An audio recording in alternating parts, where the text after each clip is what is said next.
The last time anyone saw my sister was nearly a month ago.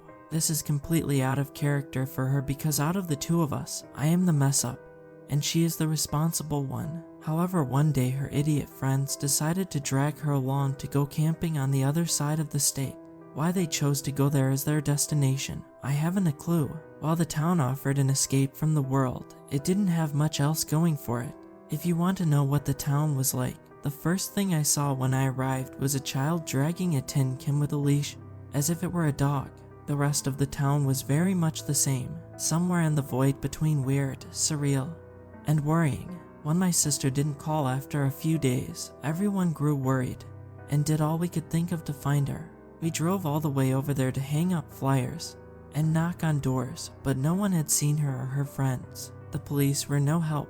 Every time they saw my car, they would pull me over to tell me that there was no reason for me to worry, or that she was most likely on a romantic getaway with her boyfriend, and that I should just return home.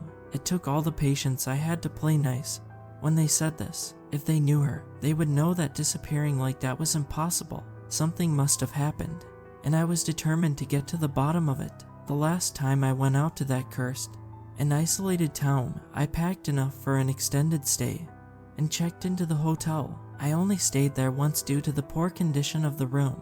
I thought I was going to have to stay in my car, and this was fine. I was willing to do it if that meant finding my sister. It was nearly 2 in the afternoon when I felt just how hungry I was and decided to go into the local diner. There, I overheard someone talking about a B&B that had just opened up, and even though it wasn't advertised online, it was ready to be rented out. Figuring I might as well check it out, I asked about it and set off to find the owner so I could rent a room for my stay. On the way out of the diner, I couldn't help but to notice that the flyer I had set up in the window on my last visit a few days before was taken down. The owners, a married couple in their early 60s, were happy to have someone stay at their beach house, and after everything was in order, they gave me the key code so I could get the key and enter the house. The house had to have been a 15-minute walk to the closest neighbor, but finding it wasn't hard. The building screamed old money and reminded me of a plantation.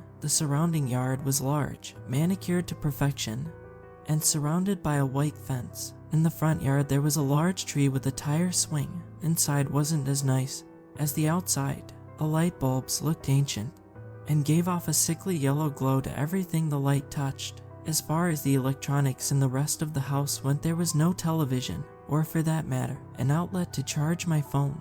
I called the Keels to ask them about this, and they told me that the house was considered an historical landmark, so no renovations could be done. After settling in, I figured to take some time exploring the place during the day since I wasn't planning on being there unless I was sleeping. There was a library, a dumbwaiter, and everything else one might expect in a place that grand. A view out the bedroom window revealed a lake, and a dock through the branches of a bunch of weeping willows. There wasn't a ripple in sight. If I was there for any other reason than finding my sister, I would have taken that opportunity to swim. As I walked down the hallways, after unpacking my things, I thought I heard crying. I tried searching for the source of it, but whenever I was certain that it would be around the next corner, there was nothing. At the time, I just figured the noise was because the house was so old, or that the noise was all in my head because of the stress of my sister missing, or because I didn't sleep well the night before. Ignoring what I assumed I heard, I traveled back into town to ask people if they saw my sister or her friends, as well as to hang up flyers. I must have walked a few miles by nightfall and figured that I deserved a nightcap, so I went into the liquor store and bought myself a bottle of whiskey to drink. When I reached the B&B, I am not much of a drinker and have a low tolerance, a fact that I am proud of, but I wasn't too drunk to have imagined the ursine howl I heard after brushing my teeth before bed. That howl, it stuck in my head for a while as I tried to figure out what could make a sound like that. Finally, with the whiskey's help, sleep overcame me. I woke up feeling refreshed, but that feeling did not last long. As I got out of bed, I froze. My suitcase had been moved. Right before I went to sleep, I put the case in front of the closet door. I always did this when I slept in an unfamiliar place. It was a force of habit. This morning, the case was next to the door, not in front of it. Someone had been in my room as I slept. I quickly threw the closet open, but there was nothing out of the ordinary that I could see. I did a cursory search of the room, and again, nothing seemed to be missing. I had almost convinced myself that I must have been mistaken, that I had drunkenly forgot to put the case in front of the door, even though I distinctly remembered doing it. When I saw the folded paper sticking out of the pile of missing person flyers I had on the dresser, my hand was shaking as I grabbed the note, unfolded it, and read the single word written on it. Lake. That's it, just the word lake. I fell onto the bed. My mind was racing with possibilities here. Did my sister drown in the lake? Did people cover it up? If so, why? None of it made any sense. I grabbed a stack of flyers, snatched up the note, and headed to town. I needed answers. My first stop was the police. When they saw me come in, they all seemed to tense up. I explained about the break-in, and they did not believe me until I handed them the note. The officer seemed shocked. He looked like someone just punched him in the gut. He waved the sergeant over and handed him the note. The sergeant also seemed stunned. They looked at each other in silence for a few seconds, then both turned and looked at me. I am sure this was a prank. The sergeant said, if I were you, I would leave town, head home, and I am sure your sister will turn up. Furious, I yelled, yeah, and what about the note? Looking dead in my eyes, the sergeant crumpled the paper in his hand and said, what note? I was stunned. What the hell was going on here? I backed slowly away and left the police station. I glanced back and saw the officer and sergeant had followed me outside, where they were staring at me as I walked down the street.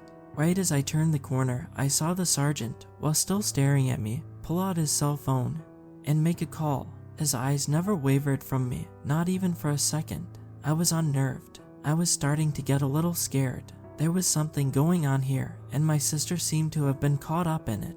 As I thought about my sister, the feelings turned from fright to anger. She was still missing, and no podunk Barney Fife police force was going to stop me from finding out where she is. I headed for the diner, the last place my sister's credit card was used. Once again, I noticed the flyer I had taped up earlier was missing. I went right back to where I had put it the first time, and with the cook and waitress watching me, I taped 2 flyers up, right next to each other. The cook shot the waitress a nervous glance and went back to his griddle. I sat at an empty booth and waited. The waitress did everything she could to avoid coming over, but I just sat there smiling at her, watching everything she was doing. She kept darting glances at the cook, where he would shake his head almost imperceptibly. Finally, she had no other choice but to come and take my order. What would you like? She asked. She seemed so nervous she was almost shaking. I would like 2 things. I replied, smiling, a coffee, and she stood there, her pencil above the notepad waiting for the rest of my order, and information on why everyone in this town is pretending not to have seen my sister, you included. The waitress's eyes grew wide. She looked over at the cook who was shaking his head now, not even trying to be subtle about it anymore. Please, she almost whimpered, you need to just... And right then, the officer from the police station walked in, pointed at me, and motioned for me to go outside. What a surprise, I mumbled to the waitress as I stood up. I was a little taken aback when I saw tears in her eyes. I was not sure if they were tears of fright, compassion, or relief, but she was obviously shaken to her core. I followed the officer outside, where he turned to me and said, you need to leave. Now, not tomorrow, not later, no, I snapped back. The officer got upset. What do you mean no? I will arrest you for hassling these good people. Then arrest me. Do it. I yelled back. It will be the first time I saw any cop in this town do anything he was supposed to do. The cop stared at me. He seemed to deflate a little bit. Listen, he said quietly, you need to go. That's all I am going to say. I ain't threatening you. I'm trying to protect you. And having said that, he turned on his heel and left. To say that I was confused is an understatement. I needed to regroup. I needed to try and get my head around this. I headed back to the B&B and my room, taking my food to go, and that was when I started to get some answers. I sat down to eat the food I had taken from the diner when I noticed there was something written up in the napkin. Look on the bottom. It said, I bumped the bottom of the bag as I did this and felt the corner of a manila envelope sticking out from beneath. I surreptitiously pulled it out. Don't open in public was written on the top. The handwriting seemed to match that on the napkin. I opened the envelope on the bed and inside were just 3 short articles from the local newspaper. Body found, dam to be drained, Wednesday, October 12th. The Keel Dam, named after its founder, and local conservationist Jared Keel, will be drained to allow officials to search through the lake. On October 10th, Monday morning, a tourist was hiking when he came across the body of Dina Smith, who had previously been declared dead last August after she had been missing for a decade. The body's identity was confirmed through forensic testing, and evidence of foul play was found during autopsy. Local authorities have reopened the case of Dina Smith as a murder investigation. There are currently no leads. They intend to drain the lake starting at 12 p.m. on October 15th and ending at 7 p.m. on October 16th. Authorities urge you to go be seen by your doctor if you have drank directly from the lake or swam in it with open wounds. We were unable to reach Jared Keel for comment, but sources say that he is devastated with the news and hopes for a speedy investigation. Old Island to remain uncovered, new BNB to open, Wednesday, September 14th. While local officials drained the Keel Lake in search of bodies, an old nearly forgotten island was uncovered. An employee at our town library immediately started a petition to keep the island exposed for the pleasant view. During the hearing on September 8, many locals were able to express their concerns. A volunteer group was then formed to clear off the island and maintain it in order to appease citizens that believed the island a source of danger. Son of the recently deceased Jared Keel spoke of how his father wanted the island to remain covered, but agreed with the petitioner that the island improves the view. He plans to turn his father's place into a bed and breakfast by the spring and feels the two could attract tourists. His house had an excellent view of the lake, and now it will have an excellent view of the island. He was quoted as saying, "Night lights on Keel Island, Wednesday, August 16th.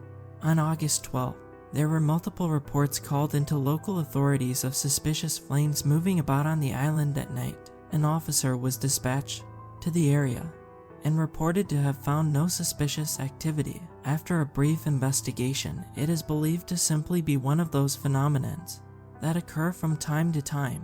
Local businesses are excited to hear this, as the lights will help bring in tourists that enjoy viewing them." Mr. Keel has updated his listing on Airbnb to include a footnote about the phenomenon. "I looked up from the last article. It felt as though my veins were full of ice as I stared through the window at the island."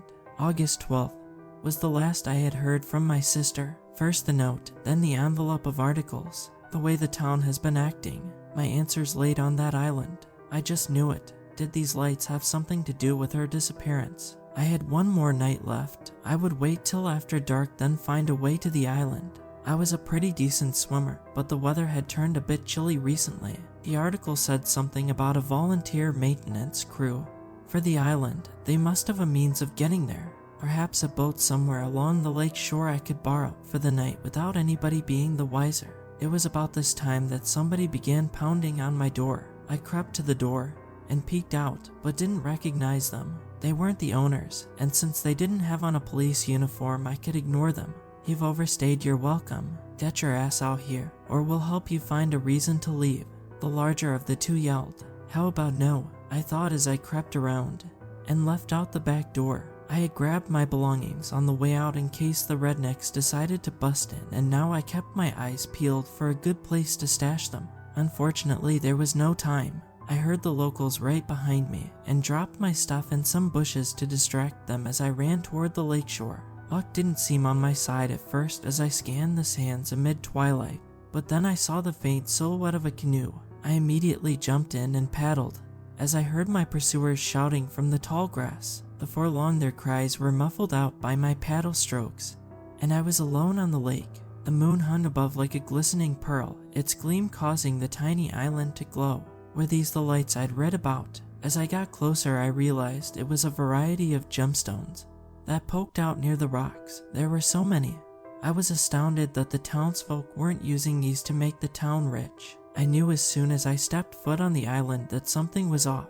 The air felt cold and rigid, and no wind blew. There wasn't even green grass. It was just a dark void in the night, with rocks jutting aimlessly toward the center. Then I heard that howl, the same one that has plagued me since I arrived. It was right up ahead. It was loud and visceral. It made me think about leaving immediately, but I had to see if I could find my sister. I've made it this far. I moved toward the noise, the stones blocking my view and making me feel like I was in a maze. It seemed to be coming from all directions. This howl was both terrifying and disturbing because it sounded like a creature in pain, desperate for death to swallow it up. Finally, I reached a clearing and saw a large monolithic boulder with chains tied around it. The noises were coming from the other side. As I drew closer, I realized the stone was made of pure silver, the largest I'd ever seen. And on the other side, I found the source of the growl, a beast straight from my night terrors. It was large and covered in dark fur with fangs and claws the size of my head. I thought at first it was a werewolf, but a closer look revealed gills and a fish-hook tail. It was the strangest beast I'd ever seen, and yet as I kept staring, I realized that it was in pain and not a threat at all. Someone had captured it and left it here to die, I realized. Then as the beast thrashed about, I saw something familiar dangle around its neck.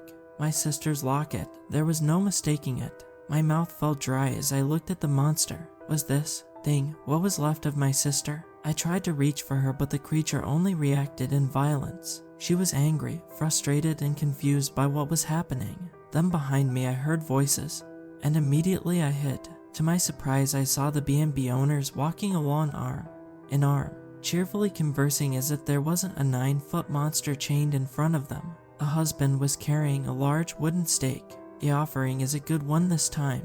Our boy Jared done good, he mumbled as he used his weapon to poke at the monster playfully. Gonna eat good tonight, she agreed. That name they mentioned sounded familiar, but nothing was piecing together until I saw with my own eyes what they did.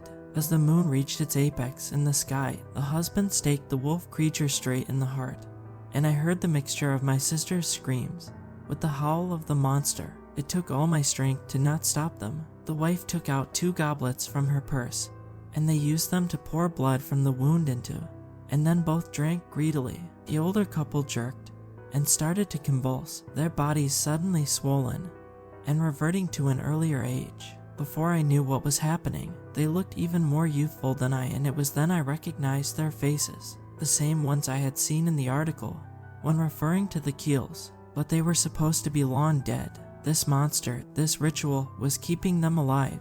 They laughed to themselves as they finished their bloody work and left my sister to bleed out. My own blood boiled as I heard them talking about their next victim near the shore. We need to find that boy who came to the cabin. You know these things run in packs. If we can turn him into his monster form and chain him up too, we will have another century to ourselves. The wife chuckled. Why should we do the work? The damn townsfolk have tried to betray us and send him away. I say we make those yokels do our dirty work, or it will be their skin we grind up. They sailed away as I shook away my desperation and frustration and turned toward my sister. They used you like cattle, and they'll do the same to me, I realized fearfully. I tried to recall the old legends of how someone could turn into a werewolf, a dream of revenge springing into my mind. Using my sister's large claws, I cut myself straight across the face, deep enough for the venom in her to go deep into my blood. As soon as I felt it, my body convulsed, and I shook in pain, except I knew I wasn't going to be gaining any youth from this. My goal would be to find the Keels and destroy them, make them suffer for what they'd done. I took the canoe back to the B&B and locked myself in as the transformation begins. Unfortunately, I think this means I will lose all sense of my sanity, of my humanity. I am fearful of when this moment comes, but also I know I will have to embrace it. I must pray the locals can hunt me down and end this cruel life. With both me and the Keel family dead, maybe this lake could finally be a proper tourist trap. It's a hopeful thought to hold on to as I slip away from sanity and join the animal kingdom. I leave all this in the journals here, to be found by their next visitor, I suppose. If you're reading this, it likely means the Keels are still alive, and I have failed. Beware the lake, beware the island, and most of all beware of the howls, for I cannot control what I shall do next.